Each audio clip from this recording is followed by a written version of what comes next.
This is now a much more like open session. Pretend you're at lunch at a conference somewhere. You're milling around the hotel. There are now 25 or 20 open breakout rooms. You can choose whichever one you want to go to. There should be a little button at the bottom of your screen that says breakout room. You can just move between them. So 2 of the rooms right now are labeled. One is called Ham Radio Inclusion Follow-Up.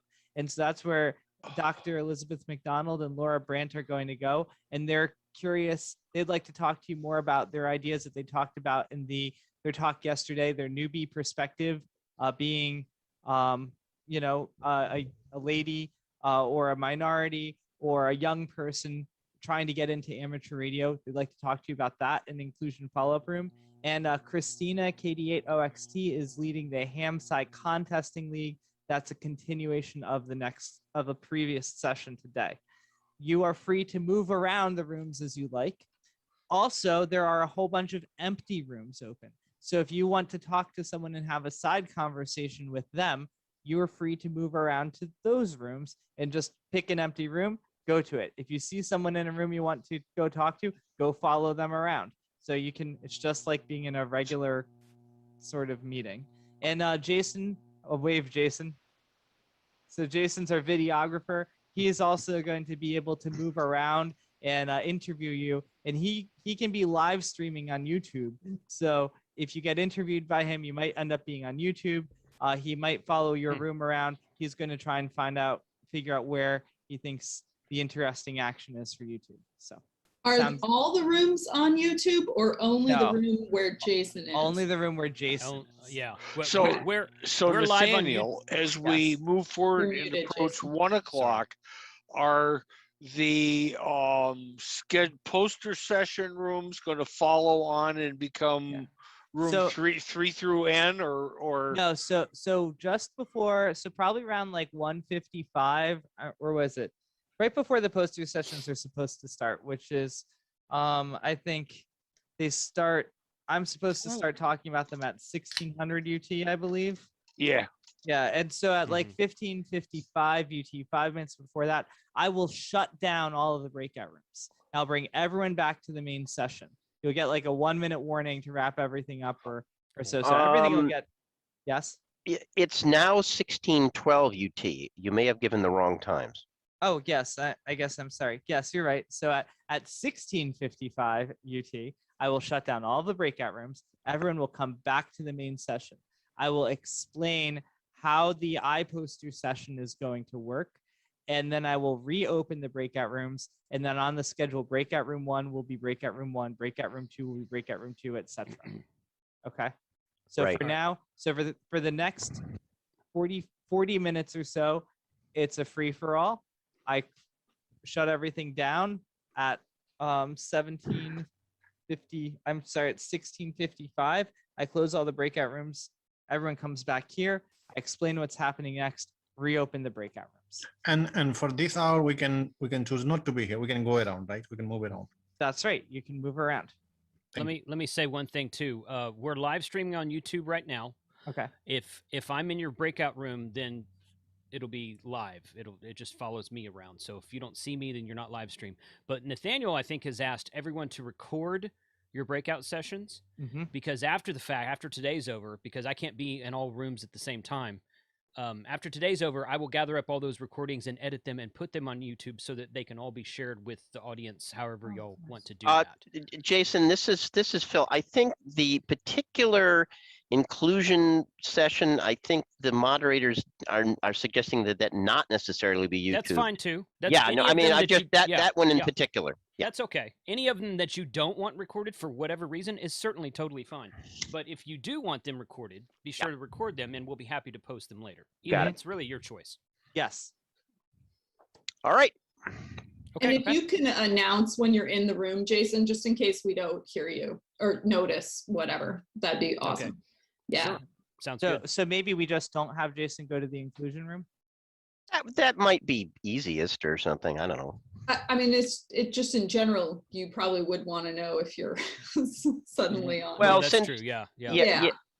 And since the link is going to automatically follow Jason wherever he goes, kind of his stream, then that one might just be the best practice there. Yeah, that's Yeah. good. But for the actual poster, for the walkthrough of the poster sessions where people are giving their 10-minute overviews, just assume that those 10-minute overviews are going to be recorded. Right. Okay.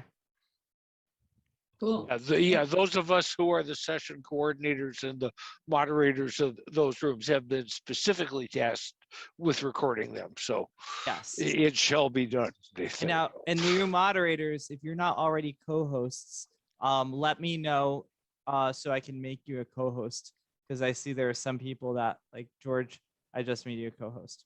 Do you have to leave the room to get to the new, like when I click on breakout room, I am not moving over there. I don't know what I'm doing wrong. There's, if you click on the right-hand side, Liz- there should be a there's a link that little says join. Yeah, need you to- have to hover over the number.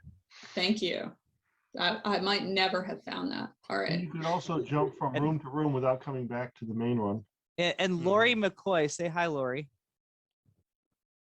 Lori here? I guess she'll be here in a little bit. She's going to kind of person the main room here, and she will also have co-host abilities and be able to move you from room to room if you can't move yourself for some reason. And Great. Nathaniel, this is Carl. I need to be assigned as a host. Okay, so Carl and I got the message from Jim Breakall too. So, all right. So everyone, you can go ahead and start moving around to the different breakout rooms if you're all set. If you need me to make you a co-host, just hang around and let me know.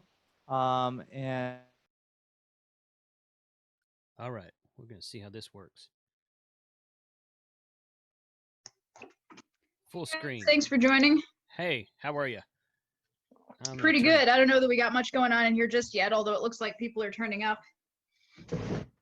Good. Okay. Well, we're here. I was going to poll the audience, but they kind of acted like they didn't want me to go into the inclusion room. While I think that topic would be that people would want to watch that on YouTube, which is totally fine. I myself really enjoy contesting, so I kind of selfishly wanted to come over here anyway. But that doesn't have anything against the inclusion. I didn't want to include no, the totally. inclusion room. It's It just- sounds bad. It's not necessarily something that you want to have like everything everyone has to say on YouTube forever. Right. Yeah. You yeah. know, because it's an evolutionary process. True, And it's true. You know, but it's just having one is a step in the right direction. True. Yeah. We're good with that. In fact, I may hit a couple of y'all up after this weekend, and if there are something, because my channel is all about getting new people interested in amateur radio, and I don't really care if you breathe oxygen and have red blood, then I want you to be interested in amateur radio. I don't really care much about other than that. If you live overseas, that's even better, because guess what? I get to work DX now. So Yeah. it's kind of one of those. So I do a lot of videos about that sort of thing. So I'd love to bring some of you on later on just to talk about a one-off. I case, need but to check. I I need to check if I breathe oxygen. Okay. Well, plus Jason, you get great, neat new gear to review how you talk to try to Right. pull these people in to try to hook them for us. Yeah. Yeah. Well, that's part Yeah. of it. So Yeah, it's not like this isn't live bait for So- bringing people to the hobby, true. So plants cannot join amateur, right? Sorry, what? I was trying to extend the joke. Plants, they don't breathe oxygen, so they will not be able to join. Oh, yes. Yeah. Right. Right. Well, mhm. if someone can figure out a way to get plants to work, there was they've gotten plants playing music. Yeah. Which you're not allowed Really? to do on the ham Hmm. bands, but Yeah, that's true. That's a good joke. Oh, that's So I bet if it came down to it, Jason's standards are even more open than that. good. Yeah, probably so. So, okay. Well, thank you everybody for turning up. I thought that was a really good discussion earlier today. It exceeded my expectations. I was hoping we would just come up with a plausible template for an event, but it sounds like we've figured out a whole new strategy to hopefully make more, active actual ham participation. Now, one of the things we've talked about in the past is that the SCI tends to overwhelm the ham if we're not careful. And hopefully we can balance those things out without driving ourselves crazy by using existing contests. So I'm kind of making a list here of what are the things for the working group. And I recognize some names and call signs. I recognize call signs more readily than names for the most part from previous events that we've done. So welcome and hello, and feel free to turn your camera on and say hi. I had a couple of questions from the last session.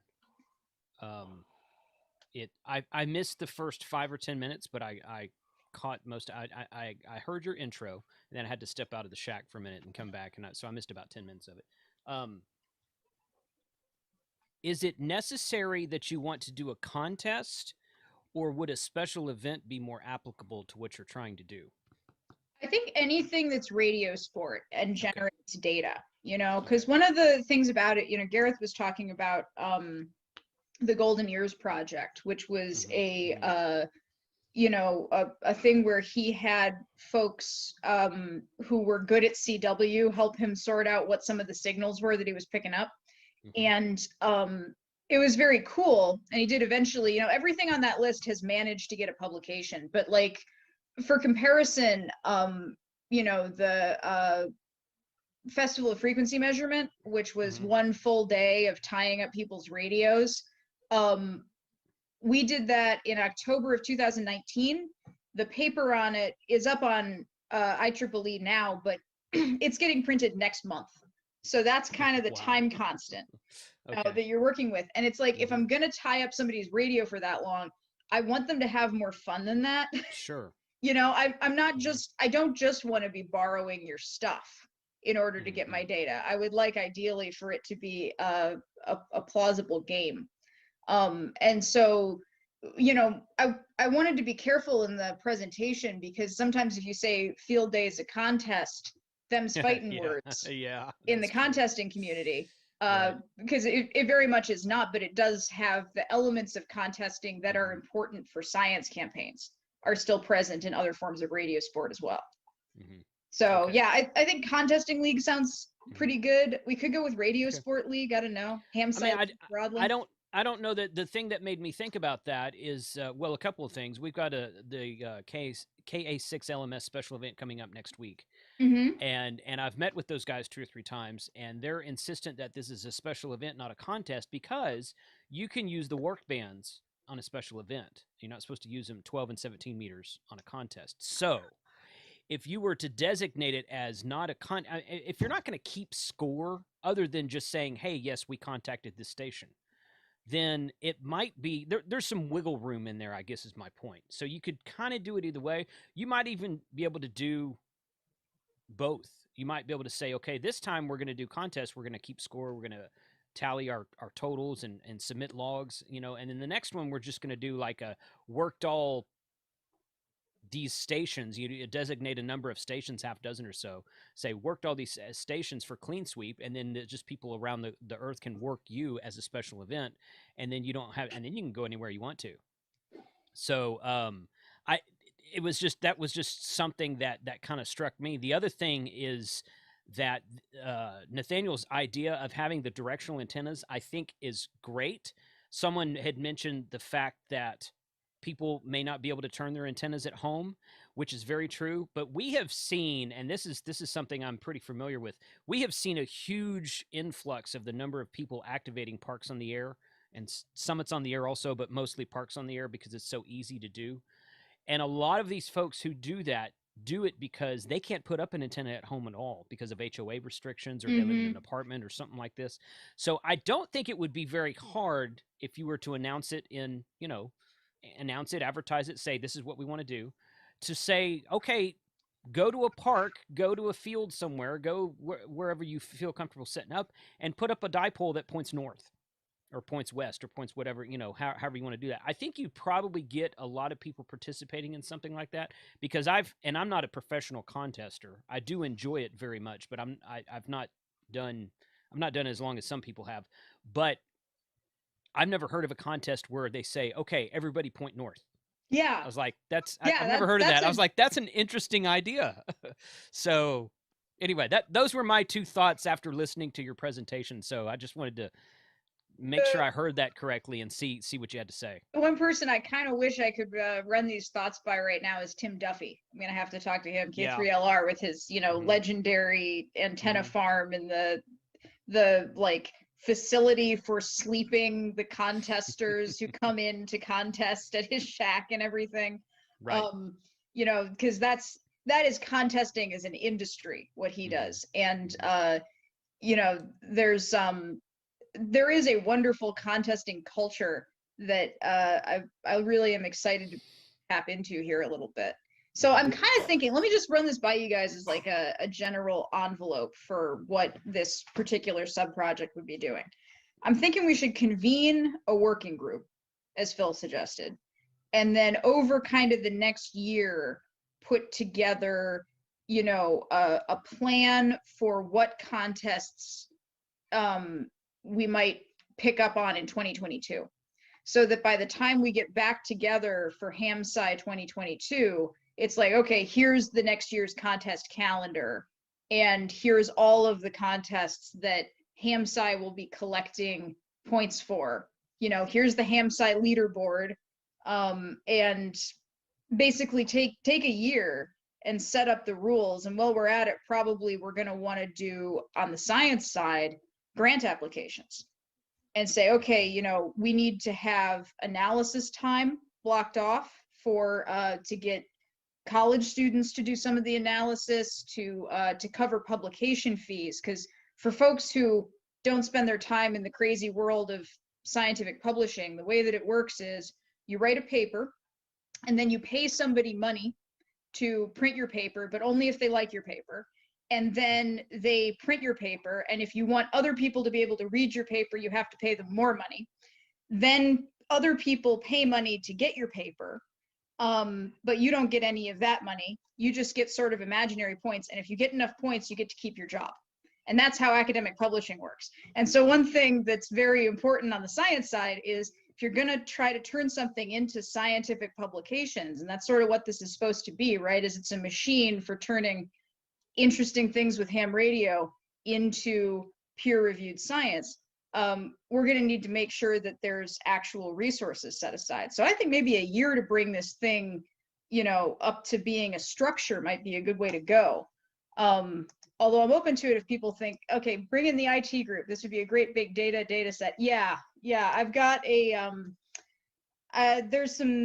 one thing I found very effective is setting up student projects. I'll be talking about this a little bit in the W8EDU poster, and you can see some of the very early fruits of this kind of approach in the solar eclipse data analysis poster as well this afternoon. Is we have students here who literally major in big data. And so we could come up with a data set and hand it to them and say, okay, so for your senior project, we want you to do this, this, and this. And that could be something where the working group develops a set of things, the student can do that, and then everybody gets to co-author a paper and put the data out there. So those are just some thoughts on it, but I've talked enough. I want to hear some other people jump in. I have something.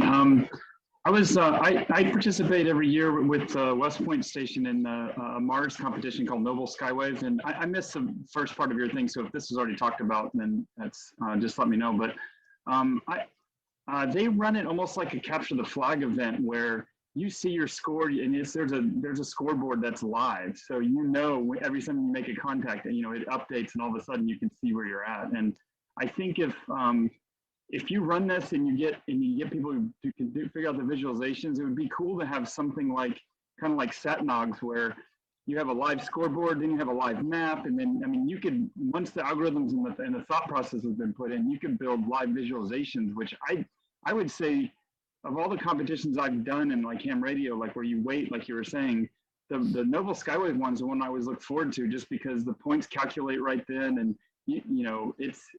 it's just a lot of fun. It's exciting, like a capture the flag. Yeah, what's that one called again? That's the Noble Skywave. It's a Mars competition. It's a Canadian military run competition. So cool. It's interesting. I wonder. I had the thought about if we're monitoring. if you're collecting data to use during a contest to use at a later date, seems like something seems like something that would be able to be applied to the Tangerine SDR and/or personal space weather station, which is what it's going to be designed to do anyway. Yeah. In a more broader sense, obviously, but I mean, I don't know if there's like some kind of extra plug-in they could write for that to say, hey, during this time, monitor this specific frequency or band or whatever.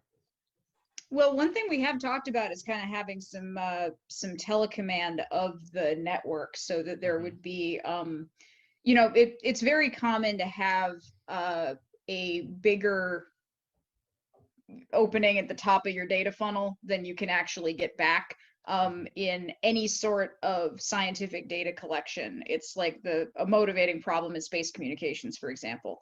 And I don't think that it's necessarily going to be all that different here, you know, because if you do the math for the GRAPE taking all of its data in, you can usually get that uploaded to the internet faster than it can get collected. But for the Tangerine, I don't think you're going to be able to do that. Okay. So it's yeah, but there will be like a burst mode for that reason, something where it's like, okay, well, you know, a geophysical event just happened. We got to get a record of this thing, you know, hit the big red button. The last, whatever's in the ring buffer for that period of time gets, you know, shunted into the data bin. And so that's the kind of thing that this could be, we could take that existing plan and you could apply it to this already, I think is going to be one of the things that's in our scope for that project. So yeah, actually that's an interesting idea, is like, you know, using contests as signals of opportunity that would then be absorbed by the personal space weather station network. Right. Yeah. I'm always amazed at, we make this joke all the time when we're talking to other YouTubers. I'm always amazed that the network propagation gods turn on the bands just during contest weekend, because it's easy to make contacts during that, but then other times when it's not contest weekend, the bands are dead. So that always amazes me. But well, is it like dead because no one's on there, or dead like you can't get in touch with? There have been a couple really quiet field days in my experience. Total sarcasm. Nobody's listening. That's sarcasm. Yeah, oh, no, okay. Yeah. Just it's You're saying they turn them off. Right. Yeah. So there's one of the other YouTube guys put up a video about a year and a half ago, and he's like, I've got the secret to ham radio. Here's how you make contacts. And his answer was call CQ. Because and how many minutes did he take to get around to saying that? I don't know. It was like within the first 5 minutes, he said call CQ, and then as soon as he started calling CQ, people started coming back to him. Right. So because he did it on the right day. Yeah, exactly. So it's all the 10 kilowatt and 20 kilowatt European stations on that make the propagation. Right. Those are metric kilowatts. That's right. That's right. So always fun to talk. Oh, see, you mentioned Tangerine SDR, and then Scotty shows up. So. Yep. That's how you summon him, right, Scotty? Mm-hmm. Yeah, I had the audio off, so it must be ESP. Oh man. Okay. So here's. I did not hear what you said. So. Oh, well, a bit ago we were talking about personal space weather station. Once we get a network set up, being able to listen to contests as we would any geophysical event, using the contest as a bunch of signals of opportunity at a particular time. Yeah, I wanted to mention, I know there was a lot going on the last one, but like some of my favorite contests are like the 160 meter contest. Okay. And you go on the 160 meter band, 99% of the time, you're lucky if you find one station out here on the Wild West. You go on during a contest weekend and you cannot find a place to transmit. So it is unbelievable the number of people who get on just for the contest, and that's all. Mm-hmm. So for me to get like Workdale States on 160, I had to do a contest. Right. I didn't have to, but it would take me years to do it the conventional way because there's just not the traffic on there. Yeah, I think part of the deal is contesters will dig for a contact that a non-contester will not. You know, we're just used to getting in there, plowing through the noise and the fading and blah, blah, blah, blah, blah. Especially on day 2 when you don't have a lot of speed. Oh, yeah. Mm-hmm. So having said that, the real miracle is that during a contest, the traffic nets can still work. It's remarkable hearing radiograms being sent in between contest contacts. Those guys are good too. If you know how to operate your receiver, you can really get along pretty much just fine in contests as long as you're not right in the middle of Kilowatt Alley. Everybody thinks their RF gain is welded at 11. You know, you turn it down, you turn off the preamp, you turn on the attenuator, and suddenly the band sounds great. Well, what I thought was fun on 160 in the old days, it's not that way anymore, but remember where we had the JA window? The Japanese were not licensed to transmit in the 1800 to 1900 range. They had to transmit above 1900. And so they would be up above where there was nobody in no man's land, and they would call CQ, but they were listening down where the melee was going on. So what would happen is you'd tune down around 1812 at the bottom end of the band, and you hear people working what looked like phantoms, people you never could hear. Well, that's because they weren't there. They were 100 kilohertz up the band. Right. So just figuring that out without anybody telling you was a major accomplishment that resulted in lots of Japanese QSOs on 160, which are pretty, from the East Coast, it's really hard. From here, it's hard enough.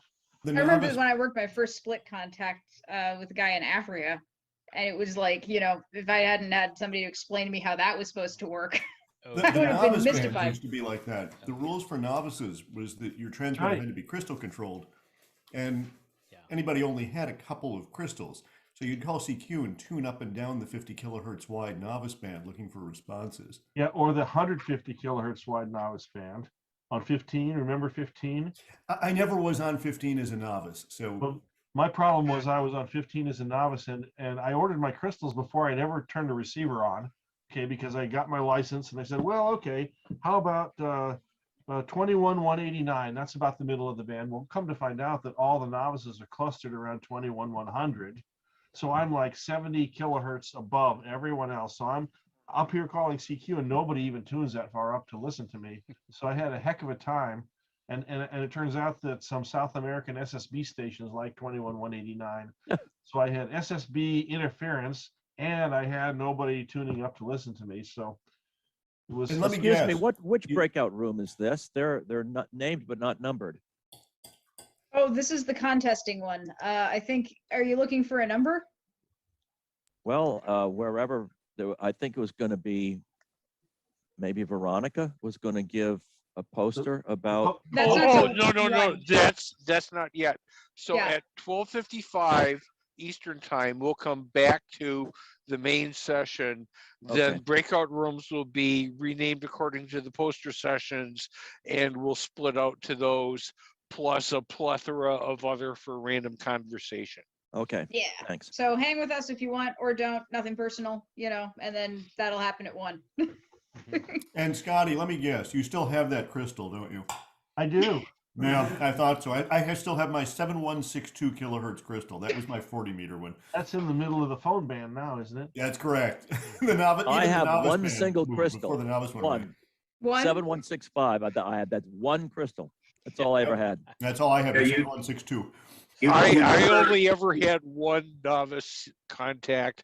It was like 1966. It was, I think, 40 meters, and that was all I ever did as a novice. But That's all I ever did too. In fact, maybe I talked to you. Maybe that's the one QSO that we. if you were in Northern Illinois, yes, but somehow I think not. No, probably not. Yeah. You never forget your crystals. You never forget your crystal frequencies, right, Ward?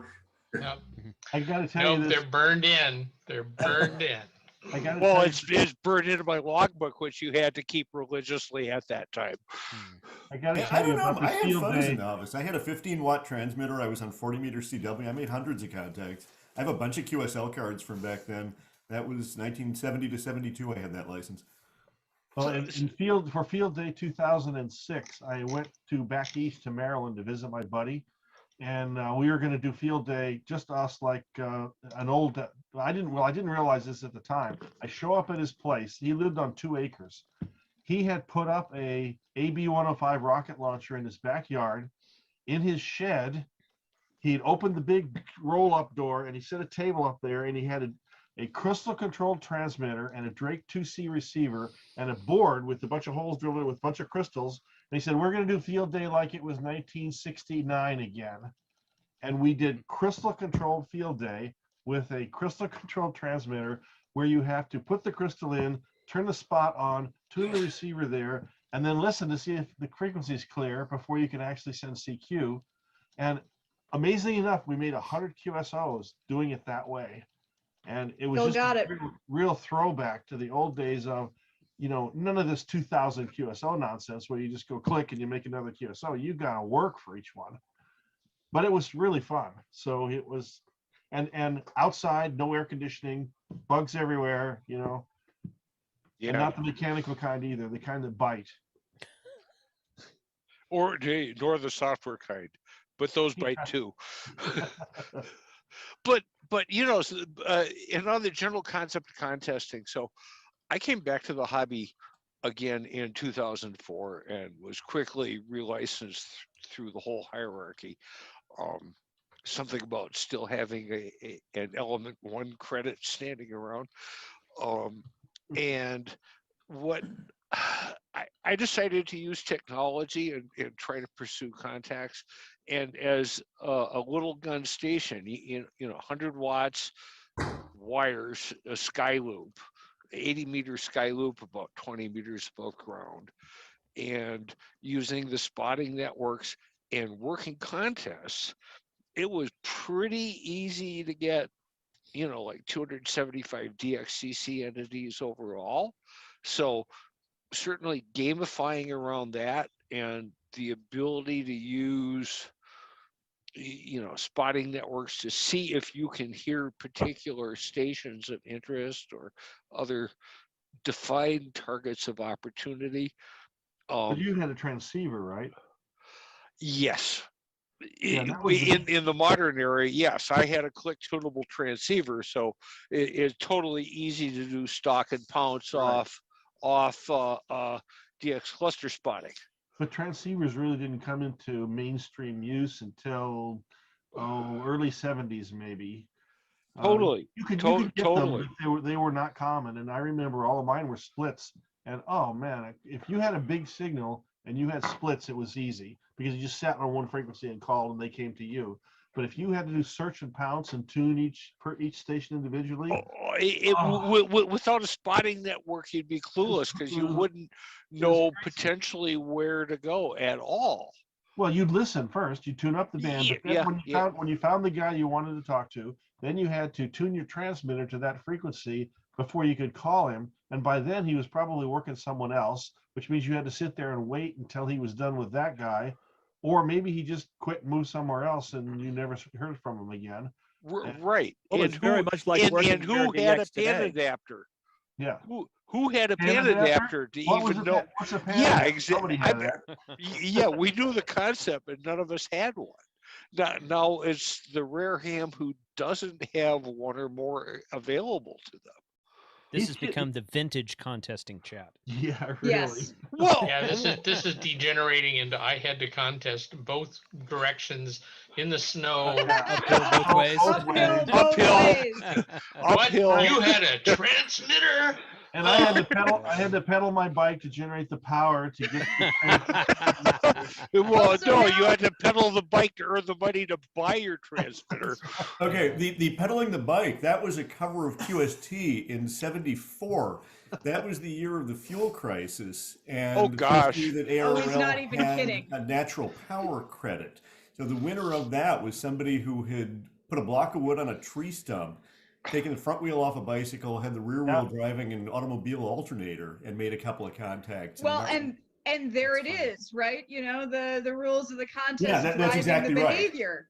It's another case of that. Well, and Field Day added satellite contacts, several a youth contact, the VHF free station that doesn't add to your number of transmitters. So a bunch of things along the lines. It's basically setting up an economy. Yeah. If you want to get young people in, that's Field Day is a great way to do it. Well, field day, like if I'm thinking of like the list of contests that we should be pulling from, right? Field day is the no-brainer because there's Yep. so much stuff you can do with it. Yeah, you know, the problem with field day is it's full of non-contest people. Right. Yeah, You but that's know, great- that's and great experience, there's a though. lot of people, but you know, if you've got a good station, you can sit on one frequency and you listen to like 3 or 4 pileups going on at once because everybody's using their crappy low dipoles out in the middle of fields.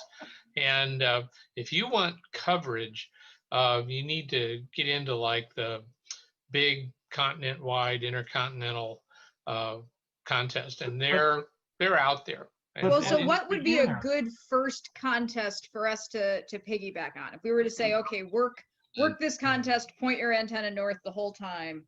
What's the place to start? North America QSO party. Yeah. yeah. NAQSO or. And there's 4 of them a year, 2 phone and 2 yeah. CW ones. Right. Or 2 in the November winter and 2 in the sweepstakes, summer. in November sweepstakes, but everybody's trying to work a sweep, so they may not be so receptive to pointing their antennas north. Everybody's pointed north anyway, trying to work VY1. So. Yeah, I mean that's Well, none because of us that's the and- thing, right? Is we might occasionally ask people to do things that will actually lower their contest scores. Yeah. And Yeah, well, that is Well, an issue. why don't we try one that's not such a big deal? The CWTs are every week.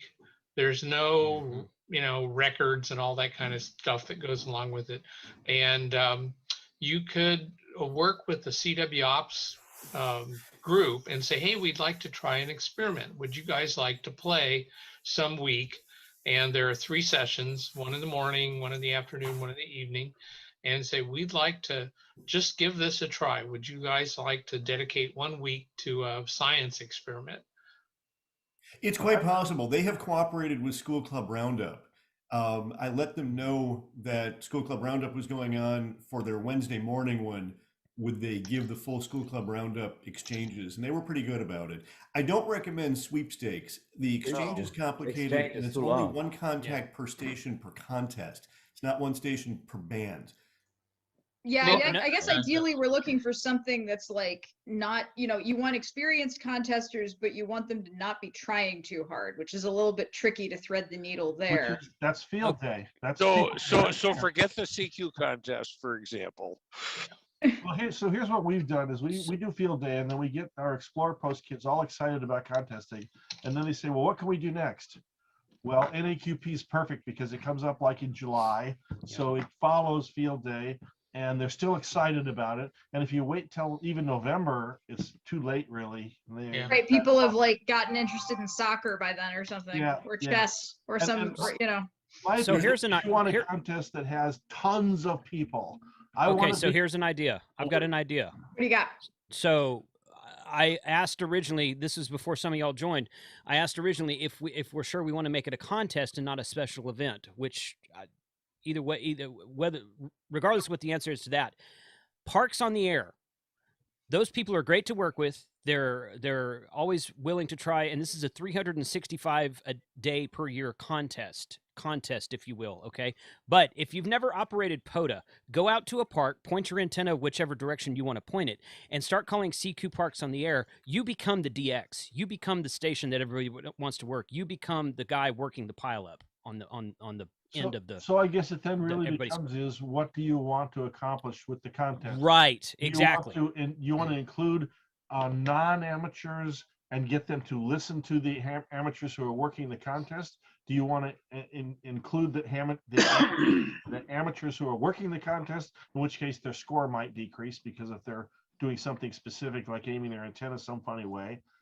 And my problem with a lot of these other contests is there's just not enough synergy in them to maintain the interest. It's like most of these contests, the smaller name contests, I mean, the Florida QSO party, I mean, what, 100 hams, 200 maybe? No. Field day, 30,000. That's what I want to hear. Right. Get on and just have a great time.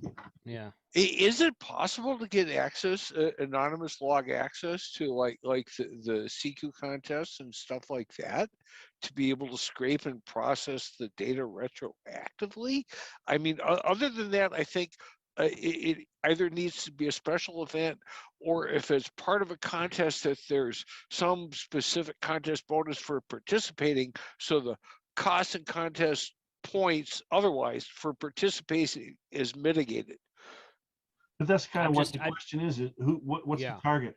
Is it going to be non-hams, or why do you have to limit it to just one? So you could do a field day, you could do a QSO party, you could do a Parks on the Air weekend. With my idea with Parks on the Air was to reach out to the guys who organize that program and say, we want to designate a weekend and have everyone, put it on everyone's calendar. This weekend, we're going to go out to the park and activate parks and point all our antennas north. And then you've got many people across the nation out there working Parks on the Air, all pointed in the same direction. And you got a lot of pileups coming back to all of them. And this is where we get back to kind of the science side of the equation. I don't know if Nathaniel's still in the room or if he's stepped away for a well-deserved sandwich, but if he pops back in, and then we've also got David Casente here, who's one of the data science students at Case that I mentioned, who's got some experience in looking at these data sets. What I'm kind of wondering is, from the science perspective, and James, maybe this will answer your question in the chat. Are we limiting this to HF only? I don't think we are. I think this is kind of, casting a wide net as far as like figuring out a way to take on things from contests that already exist. But really my question is, if you're looking at this from an ionospheric perspective, if you have a science question that you want to explore, what is the data set you want to end up with at the end of the day? Do you want a full year's worth of, National Parks on the Air data with, like random-ish sampling? Do you want like one day where you can look at the data over the course of it? Do you want to look at the movement of the terminator? What's the and Nathaniel, if you want to jump in here and tell us a little bit about your analysis from the solar eclipse QSO party, because you managed to take, contest data that's already in kind of a known format and extract science data from that. So what's the data set you want to end up with? Well, that is a good question. The thing that I was able to do there was I was able to create a link between an ionospheric model. So I was able to plot the amateur radio data in a format that you could see how things changed with time. I was actually able to plot model outputs in the same format so you could compare them directly, one to the other. And so that's kind of, so I was able to actually see these ionospheric effects in both the model and the data set. I think that's actually a really strong way to go. And I think that also speaks to what Mike Rahanmi was saying earlier, where you use the amateur radio data to test models, because the models will predict something. So from that model prediction, we should be able to see, does this pattern actually show up in real life or not? I think that's a good way to go, especially with these kind of random, or I think the word is stochastic, stochastic contests that we have, stochastic data. And I think that's a standard way of validating models, like. Yeah. And I mean, in some ways, it's not a whole lot different than a lot of other space physics experiments that go on, because with SuperDarn, yeah, the radars are in the same place all the time, but whether or not you're able to see any observations depends on ionospheric conditions. Sometimes SuperDarn sees nothing. Sometimes they see great observations. So you kind of have to work with what you get. With spacecraft, you have an enormous system that's 100 RE Earth radii in one dimension, and then 40 Earth radii by 40 Earth radii in the other dimensions. And you have, maybe if you're lucky, you have 3 spacecraft just scattered in points that happen to be at a certain place at a certain time. And a lot of it's just a fortuitous conjunction. And the only way you can make sense of things is by saying, okay, what do the models say these spacecraft are supposed to see? And then do they actually see that? And so same thing, what do our models say the propagation is supposed to be? And then does our propagation actually follow that model, or is it saying something completely different? What do you see as a good kind of first project to take on with this approach? Could we look at data from the QSO party and dust off your old code and kind of just run it for a given day at this point? Yeah, I think that's, I keep telling people, I think a really good thing to come back to are dawn-dusk transitions, because that is something that the dawn-dusk transition is very well modeled, even in empirical models. So the IRI, which is a monthly median model, it's easy to run. It doesn't have any of this, fancy storm time variability in it, but the day and the night transitions are in there. So we should be able, if we can model that as a first approach, that's a good framework for what's going next. Next, I think, the traveling atmospheric disturbances aren't a bad choice either, because again, we have models that can generate traveling atmospheric disturbances. In fact, my National Science Foundation career grant, which they talked about yesterday, includes funding for bringing some of those models to the University of Scranton campus and developing those ray tracing tools to look at that and compare it to the amateur radio data. I think that's another good way. And you look back at my 2016 paper, you can see how you can run those ray traces through a traveling atmospheric disturbance field and predict what you should see. And we can also visualize these traveling atmospheric disturbances in the two-dimensional total electron content GPS data. The only difference is that the total electron content data is an integrated quantity, so it doesn't really show you what's happening on the bottom side of the ionosphere. So while it gives you this nice 2D field of view, the amateur radio data and the HF radio data gives you this additional dimension where it's looking at the bottom side. So I think we're going to have to wrap it up. I'm going to start this transition of closing out the breakout rooms. So Christina, you'll have another 2 minutes or so to wrap things up. This sounds great. I'm super encouraged by all of this. Thank you. All right.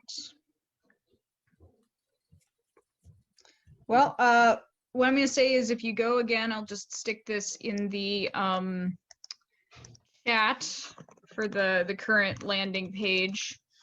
Oop, all breakout rooms will close in 56, 55, 54 seconds. I guess I won't. hamsci.org/co-design, hop on the Jamboard, hop in the Google Doc, sign up, and let's play around with this idea some. All right, thank you everybody. 7-3. All right. 7-3. All right, let's click on that. Return to main session. Here. Yeah. Natural gas powered. It's hooked into the commercial gas line, completely automatic, and it'll power the whole house with power to spare. It's made by Cummins, the same people as in Cummins diesel engines, but this is natural gas powered, and it works. It really works. Yeah. Completely automatic. Well, we were considering something like that, but we figured it would cost us $7,000 or $8,000 to put in a proper whole house generator, and we'd rather have put the money towards the solar array. Yeah. One thing about when I researched which brand to buy, don't buy Generac. They've got great advertising, but they have high infant mortality rates, and warranty support out of them is almost, they try and weasel out of everything. And if they work, they're okay. They do work. But they're they have unsatisfactory failure rates. And it wasn't just one person or one on the web, some article. I mean, I talked to master electricians, 2 or 3 independently master electricians who deal with this type of installation. And they're all unanimous about their opinion. I mean, these are the guys. Generac is all about the marketing. Yeah. They have great marketing. And yet I must offer the opposite story in that I have a successful Generac whole house self-install that went absolutely fine and works just fine. And so. Oh yeah. It's not I mean, so everybody can be good and everybody can be evil, and it may depend on who your installer was and all kinds of stuff like that. Because I know Jay, we've talked at the AMSAT banquet before about this issue. Oh, okay. Well, hello everyone. How are you? Hey there. Good. Hi. We gotta just mute everyone else for a minute. Okay. Welcome back. So I've brought everyone back from the breakout room session. We're going to get ready to start the actual poster session. First, I want to apologize to the breakout room leaders. I think I brought you back a little bit more rapidly than I had hoped. I thought when I'd press the button, I thought I'd get an option to set like a 2-minute warning or a 5-minute warning, but it just said 1 minute and it didn't give me a chance to undo it. And so I will try to be a little more gentle about that in the future. But maybe what we can do to kind of wrap up those breakout rooms is I could give each of the breakout room leaders a quick chance to summarize what they talked about.